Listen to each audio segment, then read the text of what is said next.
사람들에게서 난 것도 아니요 사람으로 말미암은 것도 아니요 오직 예수 그리스도와 그를 죽은 자 가운데서 살리신 하나님 아버지로 말미암아 사도된 바울은 함께 있는 모든 형제와 더불어 갈라디아 여러 교회들에게 우리 하나님 아버지와 주 예수 그리스도로부터 은혜와 평강이 있기를 원하노라.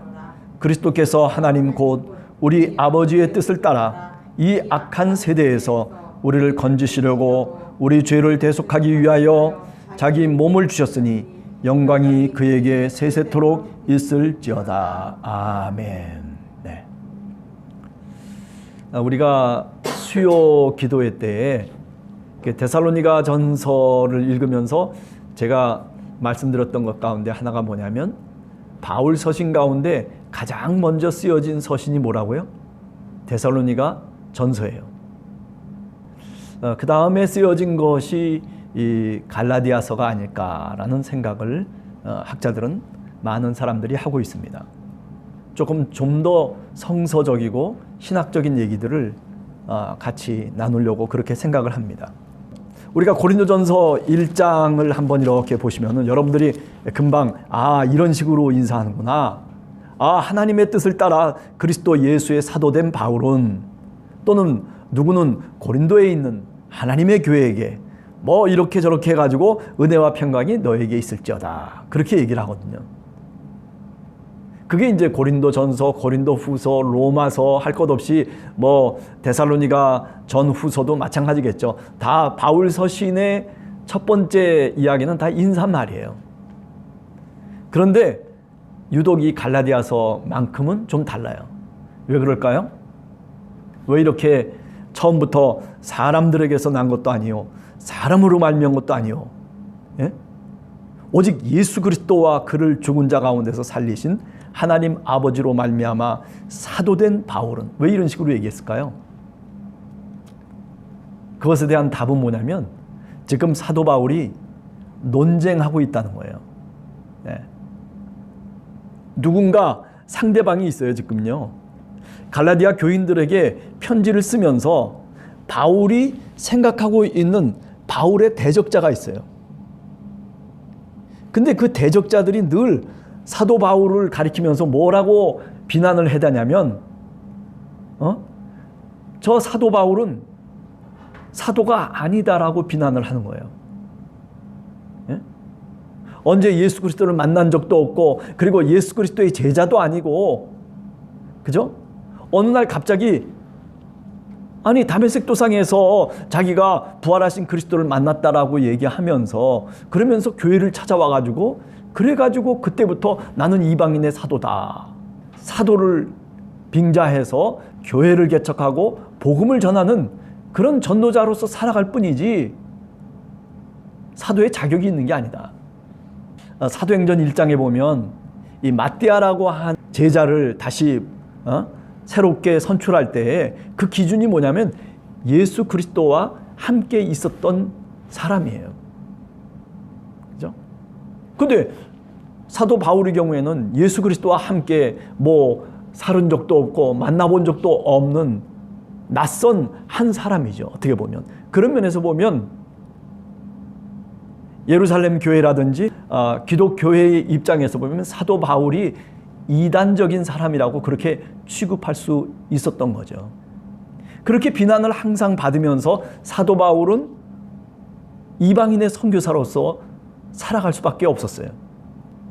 예를 들어서 우리가 사도행전 1장 같은 데 보면 예루살렘 교회가 형성이 되잖아요.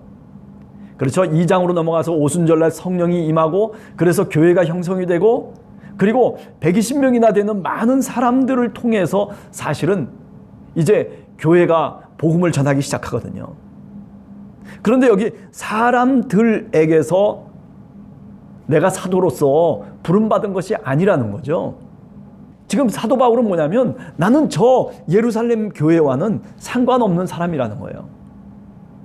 누구한테 그런 얘기를 하는 거예요? 저 갈라디아 교인들한테 그런 얘기를 하고 있는 거예요. 그 교회가 어떤 교회냐면 가정교회를 이루고 있는 그런 교회들이거든요. 근데 거기다가 지금 편지를 쓰고 있는 거예요. 왜 편지를 쓰는 거예요? 예루살렘에서 뭐 사도들을 통해서 추천장을 받은 사람들이 이 갈라디아 교회 속에 들어와 가지고 바울을 비난하는 거예요. 왜곡하고 그리고 사도 바울의 복음에 대해서 거부를 하는 그런 일들이 벌어졌던 것이죠. 내가 사람들로부터 사도가 된 게 아니다. 또 그 다음에 뭐가 나와요? 사람으로 말미암은 것도 아니다. 이건 단수예요. 그죠? 단수. 이건 뭐냐면 예를 들면 베드로 사도라든지 아니면 어떤 다른 요한 사도라든지 야고보 사도라든지 이런 줄을 잡고서 내가 사도가 된 게 아니라는 거예요. 오직 예수 그리스도와 그리고 하나님 아버지로 말미암아 사도된 바울, 이렇게 얘기하고 있는 거예요. 사람의 어떤 끈을 통해서 또는 어떤 인과관계를 통해서 내가 사도로 부름받은 게 아니라는 거예요. 누구를 통해서? 예수 그리스도, 하나님을 통해서. 사도행전에서 나오는 다메섹 도상의 그 내용들을 가만히 읽어보면 부활하신 그리스도가 빛으로 나타나시잖아요. 눈이 멀어버리고 그리고 그 눈먼 상태로 아나니아한테 가가지고 그래서 아나니아에게 안수를 받으면서 눈꺼풀이 벗겨져 나가기 시작하잖아요. 그런 영적인 신앙의 경험을 사도 바울이 사실은 하거든요. 그러면서 사도 바울은 어떻게 생각하냐면 나를 부르신 것은 바로 예수 그리스도, 부활하신 그리스도가 나를 부르셨다는 거죠. 그거는 곧 뭘 의미하냐면 바로 죽은 자 가운데서 살리신 하나님이 나를 부르신 것이다 라고 그렇게 생각하는 거죠. 부활하신 그리스도로부터 내가 부름을 받은 이방인의 사도라고 그렇게 자기 자신이 분명히 확신하고 있는 거예요. 나는 누구냐? 라고 하는 건 자기 정체성에 대해서 내가 무엇을 해야 되느냐에 대한 그런 사명에 대해서 사도 바울은 이렇게 분명하게 자기 입장을 갖고 있는 거죠. 여러분, 여기서 우리들도 요 1절을 통해서 한번 우리 자신을 생각해 볼 수 있어요. 하나님이 우리를 신앙인으로 또 믿음의 사람으로, 아니 어쩌면 함께하는 교회 교인으로 하나님이 우리를 부르셨어요. 또는 누군가를 통해서 어떻게 보면 여기까지 나와 있을 수도 있겠죠. 나는 그 사람 때문에 신앙인이 된 게 아니라는 거예요. 그럼 뭐예요? 바로 하나님, 우리 주님으로 말미암아 나는 신앙인으로 되고 나는 우리 주님을 통해서 사명을 받았고 그리고 부르심을 받았다라고 그렇게 생각하는 거죠. 어렸을 때부터 부모를 통해서 내가 신앙을 배우고 그리고 부모를 통해서 내가 지금까지 신앙의 줄을 잡고 여기까지 왔다라고 말한다고 손치더라도 사도 바울의 입장에서 보면 뭐예요? 아니라는 거죠. 하나님 그분으로부터 내가 믿음을 갖고 그리고 오늘 또 그 믿음을 통해서 내가 하나님의 사명자로 살아가고 있다라고 하는 그런 식의 생각을 누가 갖고 있는 거예요? 바로 오늘 사도 바울이 갖고 있는 거죠.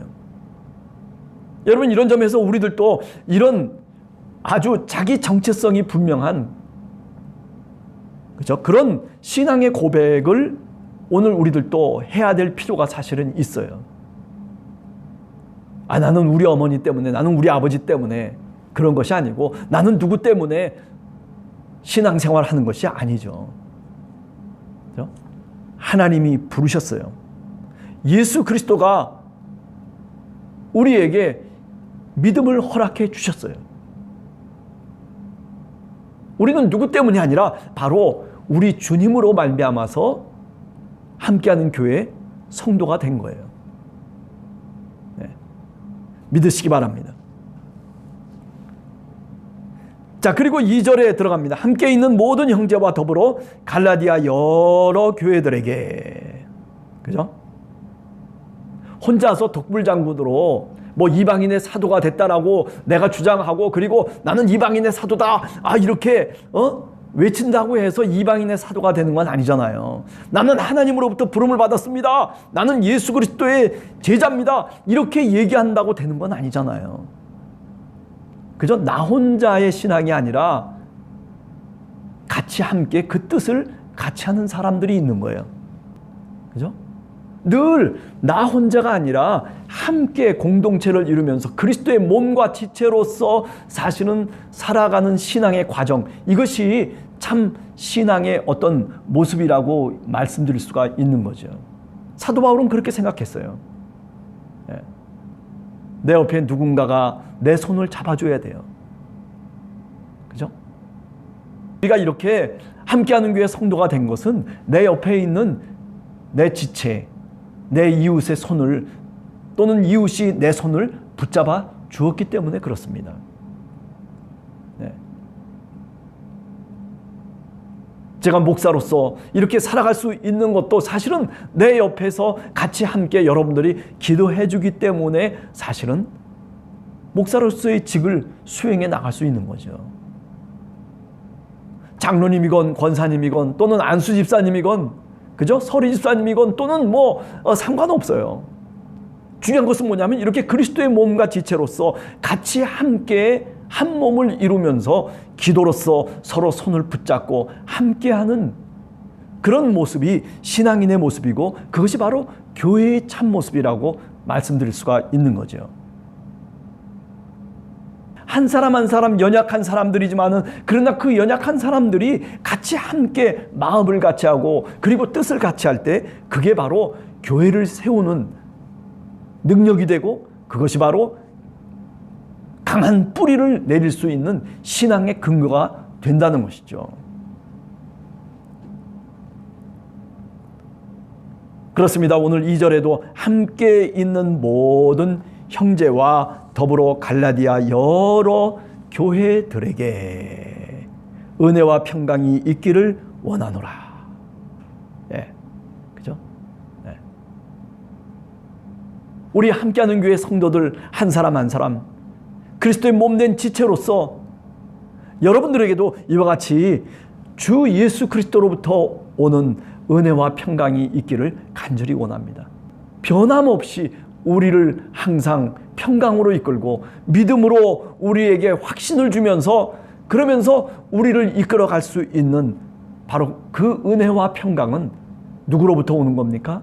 주 예수 그리스도를 믿는 믿음으로부터 오는 거예요. 하나님으로부터 오는 거예요. 하늘로부터 오는 것입니다. 3절에 우리 하나님 아버지와 주 예수 그리스도로부터, 네. 이게 참 중요한 거라고 생각해요. 네. 그죠? 사도 바울의 입장에서 보면 사람들을 통해서 누군가 나를 인정해주고 누군가 나에 대해서 도움을 줌으로 인해서 내가 어쩌면은 편안해질 수 있는 그런 기회들도 있고 또 그런 기회도 있었겠죠. 그러나 오늘 갈라디아 교회를 향해서 사도 바울이 얘기하는 것은 그것이 아닙니다.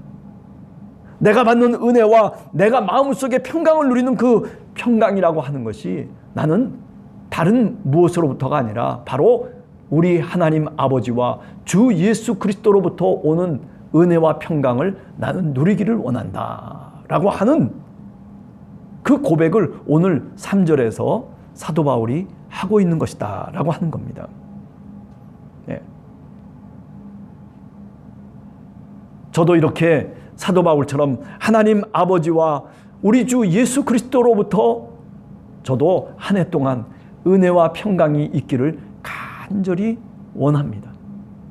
여러분들에게도 그런 평강과 은혜가 있기를 간절히 소원합니다. 네. 자, 그리고 4절로 넘어갑니다. 그리스도께서 하나님 곧 우리 아버지의 뜻을 따라 이 악한 세대에서 우리를 건지시려고 우리 죄를 대속하기 위하여 자기 몸을 그리스도께서 들이셨다는 거죠. 네. 그리스도께서 하나님 아버지의 뜻을 따라서, 근데 그 하나님 아버지는 우리의 아버지세요. 4절을 잘 읽어보시면 하나님 곧 우리 아버지 뜻을 따라, 우리 아버지 하나님, 하늘에 계신 우리 아버지여, 우리가 늘 주님이 가르쳐 주신 그 기도문을 우리가 늘 고백하고 외울 때마다, 그죠? 하늘에 계신 우리 아버지, 우리 아버지. 세상에 정말 어떤 그 무엇보다도 강한 힘과 자신감과 확신을 줄 수 있는 것은 바로 이런 고백이라고 생각해. 하늘에 계신 우리 아버지, 아니 하나님 우리 아버지, 그죠? 이 고백이 저와 여러분의 고백인 줄로 믿습니다. 우리 함께하는 교회 성도들의 고백인 줄로 믿습니다. 우리 아버지는 누구예요? 바로 하나님이세요. 그렇다면 우리 아버지가 우리를 어떻게 대해 주실까요? 어떻게 우리를 보살피시고 어떻게 우리를 지키시고 그리고 우리를 어떻게 인도해 가실지 우리는 분명히 알 수 있는 거죠. 그래요. 어떤 때는 힘들 때도 있을 거예요. 어떤 때는 한 해를 살아가면서 우리가 어떤 때는 실족할 때도 있고 걸음걸이를 잘못 짚을 때도 어쩌면 있을지 몰라요. 그렇지만은 우리 아버지 하나님께서 우리를 선한 길로 인도해 가실 줄로 믿습니다.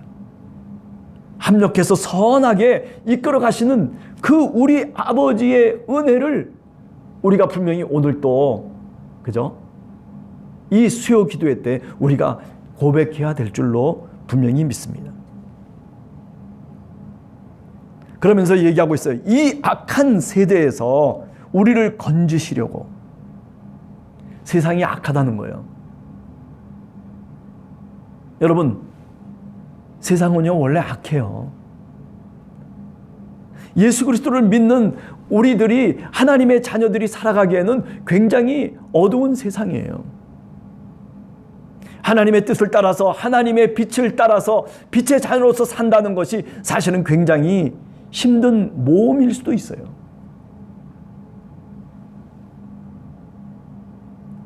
아니 정말 예수 그리스도가 가르쳐 주신 그 모습대로 믿음의 사람으로 살기 위해서라면 어쩌면 우리에게 여러 가지 손해나는 일도 많고, 그리고 우리에게 손실을 가져다 준 일들도 어쩌면 많이 있을 수도 있어요. 아니 내 마음에 상처가 될 수 있는 일들도 사실은 우리가 경험할 수도 있는 거죠.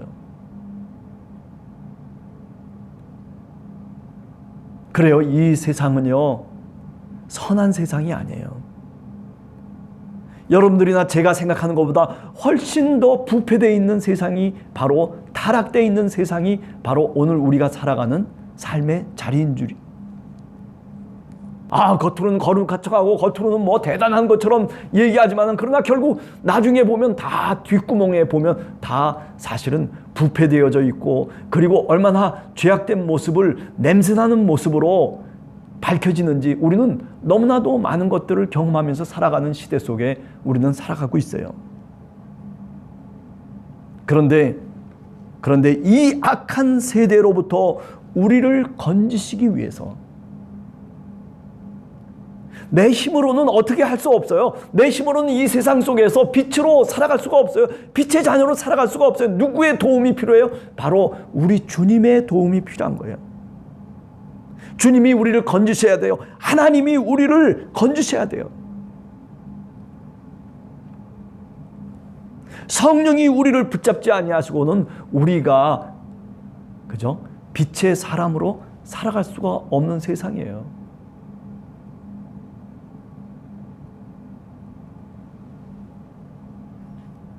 우리 죄를 대속하기 위하여 자기 몸을 주셨다. 누가 주셨습니까? 바로 그리스도께서 주셨죠. 하나님의 뜻을 따라서 우리를 이 악한 세대로부터 건져내시기 위해서, 우리도 똑같은 어둠의 자식으로 살아가고 타락된 생각과 그리고 타락된 양심을 갖고 살아갈 수밖에 없는 인간을 하나님께서 우리를 불쌍히 여기셔서, 그죠? 예수 그리스도를 통해서 우리의 죄를 용서하시고, 그리고 그분을 통해서 우리가 빛의 자녀로 새로운 삶을 살도록 하나님께서 은혜를 주시는 것이죠. 네.